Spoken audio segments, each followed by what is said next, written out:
आज के इस वीडियो में हम बात करेंगे नेटवर्क ऑपरेटिंग सिस्टम की और रियल टाइम ऑपरेटिंग सिस्टम की। पिछले वीडियो में हमने बात की थी टाइम शेयरिंग ऑपरेटिंग सिस्टम की, डिस्ट्रीब्यूटेड ऑपरेटिंग सिस्टम की और बैच ऑपरेटिंग सिस्टम की।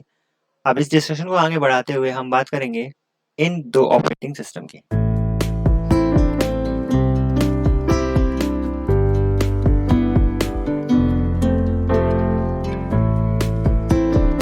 तो सबसे पहले बात करूं नेटवर्क ऑपरेटिंग सिस्टम की।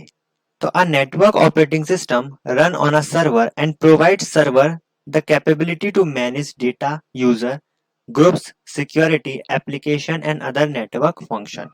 मतलब जो नेटवर्क ऑपरेटिंग सिस्टम होता है वो सर्वर पर काम करता है और उस सर्वर को वो कैपेबिलिटी देता है कि वो यूजर के डेटा और खुद यूजर को, एक ग्रुप को और सिक्योरिटी और जो भी एप्लीकेशन है उन सबको मैनेज करें।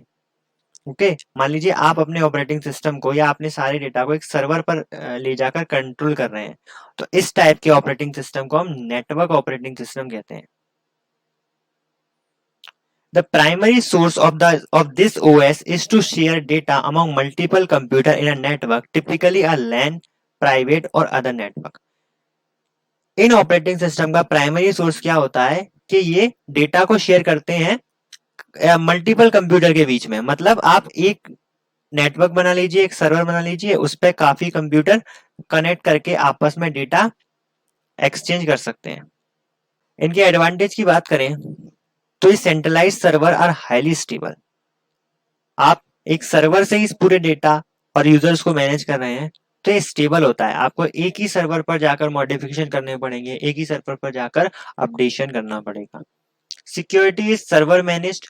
आप सिक्योरिटी का खासा ख्याल रखें क्योंकि सारे जो एक्सेस होंगे, सारे डिसीजन कौन लेगा? Server. Remote access to server is possible और हम अपने सर्वर को रिमोटली एक्सेस कर सकते हैं। मतलब किसी भी लोकेशन पर और किसी भी जगह से हम अपने सर्वर को एक्सेस कर सकते हैं। डिसएडवांटेज की बात करें तो डिसएडवांटेज है high cost of buying and running a server. इन्हें खरीदना और रन करना काफी महंगा काम है। डिपेंड ऑन सेंट्रल लोकेशन, ये डिपेंड करते हैं सेंट्रल लोकेशन पर।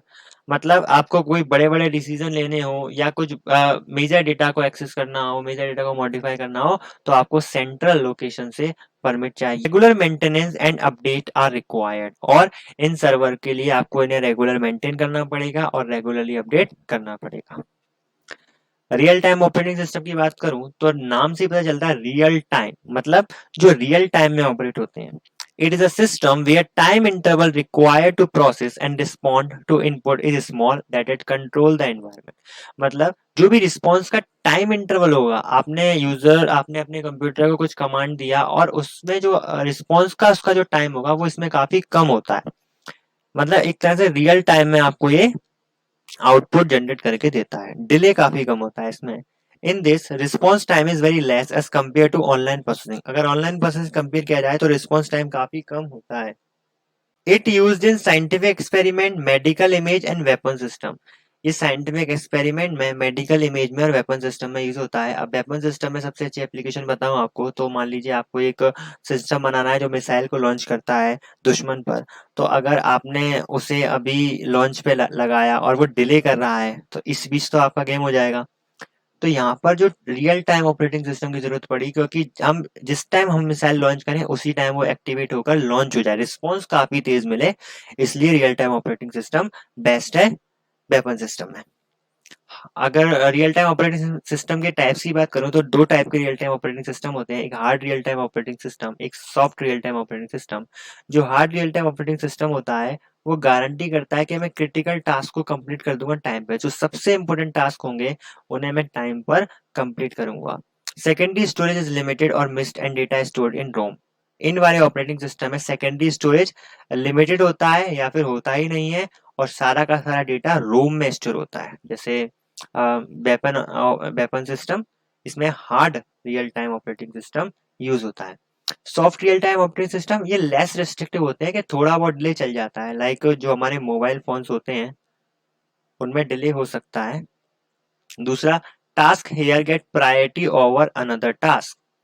इधर प्रायोरिटी वाली भी बात आ जाती है। मान लीजिए आप अपने फोन में कोई वीडियो देख रहे हैं, अभी पूरा ऑपरेटिंग सिस्टम वीडियो को रिस्पॉन्स करा रहा है, जैसे ही आपके कोई कॉल आएगा तो वो वीडियो को प्रायोरिटी देना बंद करके आपके पहले कॉल को प्रायोरिटी देगा। इस टाइप से soft real time operating system में प्रायोरिटी का फंक्शन भी इंक्लूड होता है। Limited utility than hard real time OS, और इसमें यूटिलिटी फंक्शन लिमिटेड होते हैं, जबकि hard real time operating system में soft real time operating system के मुकाबले फंक्शन ज्यादा होते हैं। तो गाइस ये था छोटा सा intro types of operating system का। अगर आपने पिछला वीडियो नहीं देखा है तो आई बटन पर क्लिक करके आप बाकी के टाइप्स भी जान सकते हैं।